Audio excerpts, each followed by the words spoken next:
আসসালামু আলাইকুম রহমতুল্লাহ বরকাতুহ। সবাই কেমন আছেন?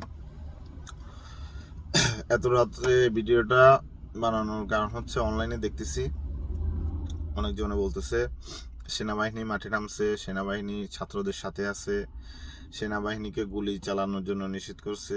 কিন্তু এটা অনেকটা এটার প্রতি আমি বিশ্বাস না। এটা অনেকটা এটাতে কোনো অযুক্তিকর কথা। সেনাবাহিনী আজকে আমি প্রথম আলোর একটা খবর দেখলাম, প্রথম আলো নিউজে 42 জনের মতো আজকে মারা গেছে।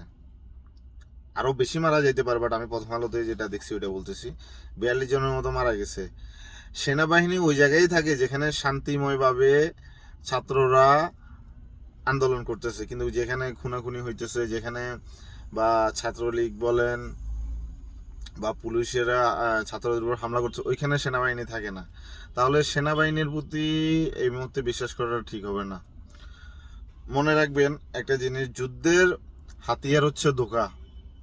তো এই জন্য সেনাবাহিনীকে এত সহজে বিশ্বাস করাটা উচিত না, আমি মনে করি যেটা।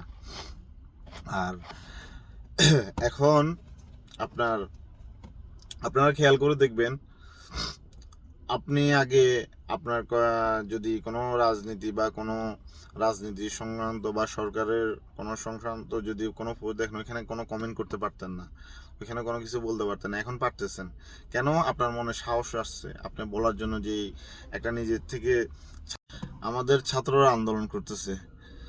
এর মধ্যে সবারই, আমি মনে করি বাংলাদেশে যত এখন বর্তমানে বাংলাদেশের জনগণ, ছাত্রছাত্রী যারা আছে বা যারা সাধারণ কোনো রাজনীতির সাথে জড়িত, তাদের ভিতর একটা মনোবল আসছে। আগে আপনি একটা কমেন্ট করতে চিন্তা করতে হইতো যে আমার বা আমার রিলেটিভ কেউ দেখলে কি বলবে। এখন আর ওই চিন্তাটা করতে হয় না, এখন আর কিছু বলতে হয় না। এটা হচ্ছে স্বাধীনতার শুরু, এটাই হচ্ছে স্বাধীনতার শুরু। তো সবাইকে একটা জিনিসে বলবো, আমার দেশবাসী, আমার ভাই বন্ধু যারা আছে, সবাই ছাত্রদের সাথে কালকে এগিয়ে আসুন। এই স্বৈরাচার সরকারকে পতন করুন, এই স্বৈরাচার সরকারকে পতন করুন। সবাই এগিয়ে আসুন। আমরা প্রবাসে আছি, আমাদের যতটুকু যা করা দরকার আমরা করতেছি। আমরা রেমিডিস পাঠানো বন্ধ করে দিছি। যা পরিবারের যা দরকার, যেটা পরিবারের জন্য দরকার, ওইটাই দিতেছি। এর বেশি কিছু দিতেছি না। তো দেশবাসী সবার প্রতি আহ্বান, সবাই এগিয়ে আসুন। এই স্বৈরাচারের পতন ঘটাতে হবে। কালকে যদি, জানি না কালকে কি হবে, না একমাত্র উপর আল্লাহ জানে। কালকে যদি স্বৈরাচারের পতন না হয়, তাহলে আমাদের অনেকগুলো ছাত্র মারা যাবে। এই যে ছাত্ররা আজকে এতদিন ধরে আন্দোলন করতেছে, আমার মনে হয় না সরকার বা শেখ হাসিনা এদেরকে এভাবে ছেড়ে দেবে। যদিও ওদের দাবি ধাক্কার মেনে নিছে, একটা একটা করে বাছাই বাছাই করে গুলি করে মারবে।